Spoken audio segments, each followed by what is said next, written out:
Today I'm going to be reviewing one of my favorite books of 2021, and I know I say that every single time, but I think I mean it this time. It's called The High Five Habit by Mel Robbins. So if you haven't heard of Mel Robbins, well, first of all, the first thing I'd have you do is go watch her interview with Tom Bilyeu on impact theory. It's one of my favorite impact theories of all time. She's also authored the book, The 5-Second Rule. But this book is called The High Five Habit. And what you're gonna learn from this book is why we have negative thoughts, why they spiral into negative action, and how you can overcome it. And the best part, it's as simple as a high five. That's right, you heard me. Literally a high five. The whole book is about a high five. Now, I'm not talking about high-fiving other people. She's gonna teach you how to high-five yourself. And I know that it sounds corny, like it literally sounds corny and stupid, but I promise you it's not. Because one of the things I like about Mel is she's not like all ethereal and, you know, like a guru of some sort for just like, oh, think and it'll happen. No, this girl is into science. So everything she does is backed by science, and she's going to share it with you. So with the science in place and with everything else that she does, she's absolutely going to help you change your life one high five at a time. So let's break down just a couple things that she shares in the book so that you can get started on the right journey towards reaching your goals. One thing that Mel does in this book that I have read a lot of books, and you know I love reading. She breaks down your RAS, or your reticular activating system, like nobody else has. I mean, I knew what it was, I know what it does, and the way that she explains it got me excited about my RAS. So we're gonna call it an RAS or a RAS, it doesn't matter, but what is your reticular activating system? It's basically a filter. So most of you guys are not even aware of this, right? Like your body is, or your brain is filtering out information all the time. Like I'm literally not thinking about right now that my heart is beating, my leg muscles are working, that now I am thinking about that it's getting kind of hot in here, right? Like my brain is filtering out what's important and what's not important. I found it fascinating that there are 4 things that your RAS will always let in. And so I wanted to share that with you because again, she does a great job in the book. So 1, it will always filter in your name.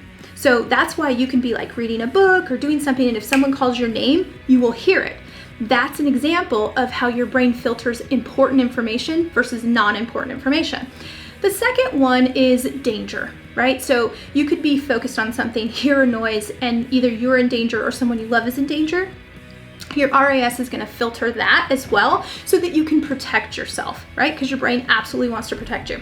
The third one's kind of funny, but it basically allows signals in if your partner wants to get, you know, jiggy with it. That's gonna filter through. Obviously, reproduction is important to our body and our brain, so it's gonna filter in. But the fourth one, and this one is super important, the fourth one is your RAS will let in anything that you tell it is important.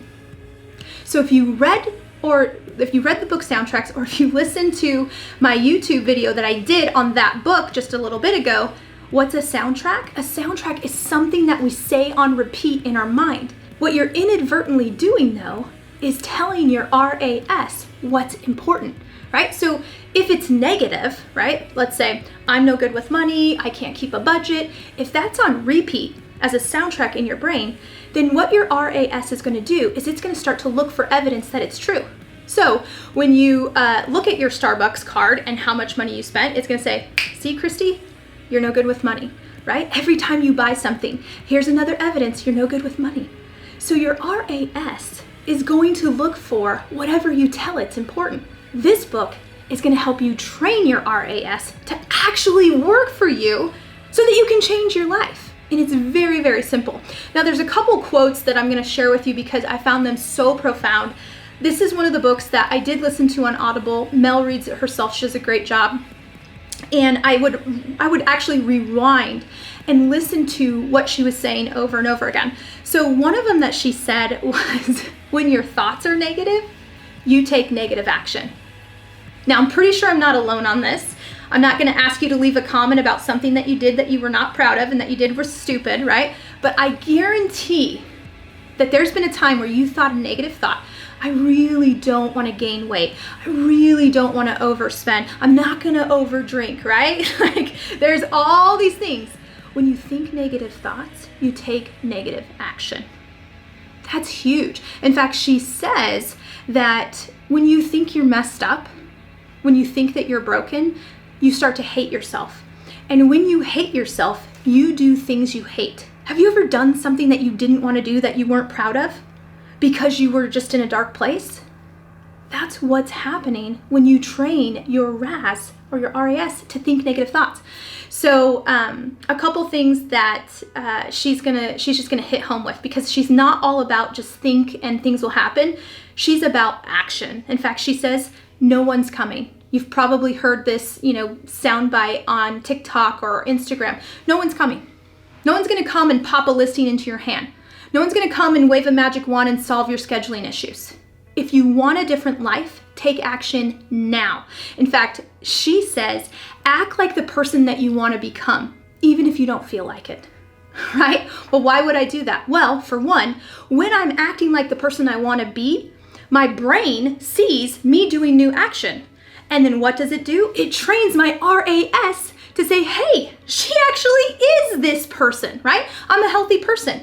I make healthy choices. So then when I go to the gym, my brain says, hey, you're actually healthy. You're making healthy choices, which then affects my other decisions when I'm like cheeseburger or a salad.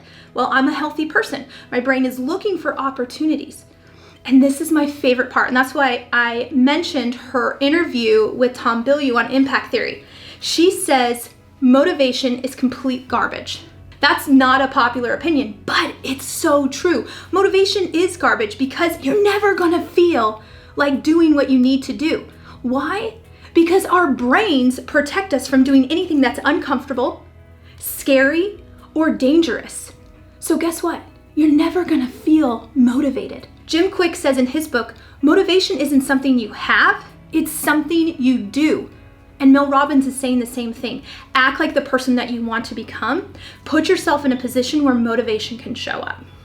Now, obviously, I'm super passionate about this book, so I'm going to end with just two quotes that I felt were absolutely mind-blowing. So the first one is, you cannot think your way to a new life. You must act your way there, one high five at a time.